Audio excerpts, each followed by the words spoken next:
Jesus, but this kind of is a bump in the road. I don't really know if I should continue to investigate him. What I was most fascinated by is people who'd say, I've been a Christian for years, I just watched Zeitgeist, and I think I just lost my faith.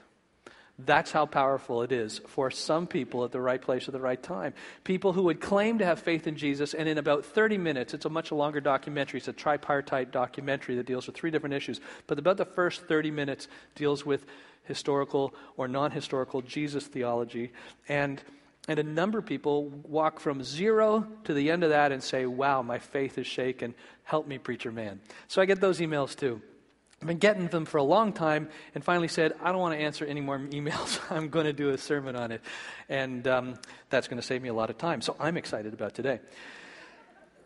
Now, both Peter Joseph and Acharya S., as I said, loosely hold a New Age rubric, and it fits into this current series.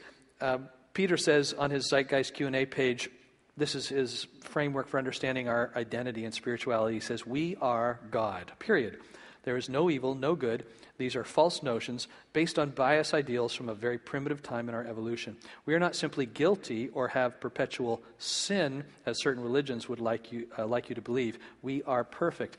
And that will remind you of some of the theology that we've already dealt with earlier in this series.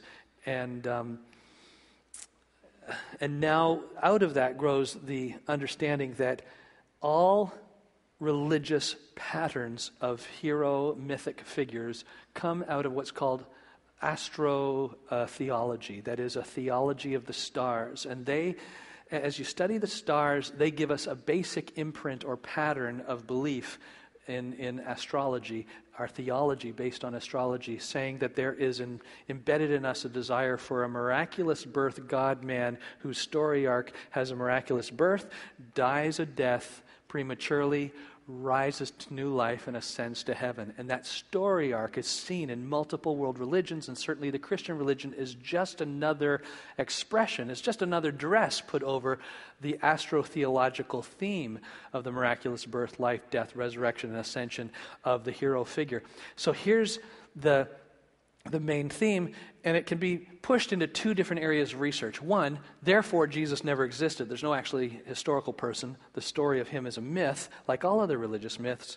And secondly, you can tell this by seeing all of the many parallels between the Christian myth and all of the other myths of other religions. Excuse me. We're going to remind me not to drink Coke while I'm preaching.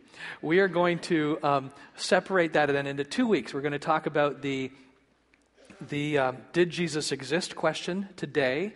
Next Sunday, we're going to talk about the parallels between the Christian story and other religions, and we're going to ask the question, are they what Zeitgeist claims them to be? So that's the claim of Zeitgeist and how we're going to break it out. Let me just be honest about my thesis today and next week.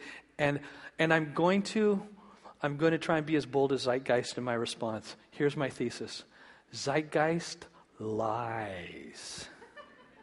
It lies boldly. In fact, it is one of the greatest pieces of evidence to the old adage, if you're going to lie, lie boldly, and people will believe it. And not only lie boldly, Zeitgeist does an amazing job of lying creatively as well.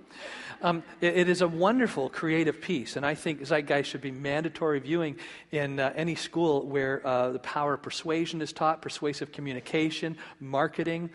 Does a brilliant job in that regard. Zeitgeist, latest estimations say that over 50 million people have viewed Zeitgeist around the world, global phenomenon where anybody's got internet connection, and it just passes on virally.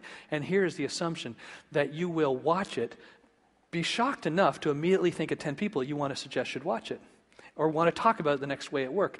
And then they watch it. Then they're shocked and they pass it on. And they're shocked and they pass it on, because that's how the internet works. We watch, you click. Hey, buddy, go see that. Hey, click, go see this.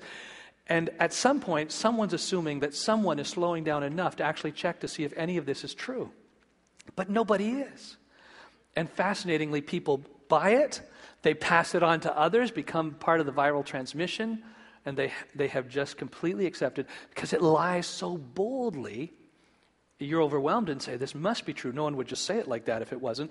And lies so creatively. And the other technique that I'm learning from, I think is brilliant, is it lies quickly. Lie boldly, lie creatively, and lie quickly. In other words, just keep moving and throw more stuff at them, and people don't have enough time to slow down and actually think about what you said and move on. Now, I'm not that bold. I'm trying to be more bold by accusing Zeitgeist of lying. I'm not that creative. I'm going to try harder, but I can talk quickly. So I'm going to move fast, and we're going to try and cover as much as possible. We've got 3 hours of material. I know I'm not going to get through it all now, so the drive home is probably going to be longer than our Sunday sermon. And this week, we're doing something else as well. Because there's so much material to cover, and we just couldn't put it all in print for you in your sermon notes, we've sent ahead to all of your home church elders an addendum to this that lists far more material than we can put in print for you now. We just didn't have the space for it. So at home church this week, there'll be a lot more material for you to cover and get answers to your questions. And then also we've got that at home church for you, and then we've got the drive home, which is going to have probably a couple hours worth of material that we're not going to get time to cover now.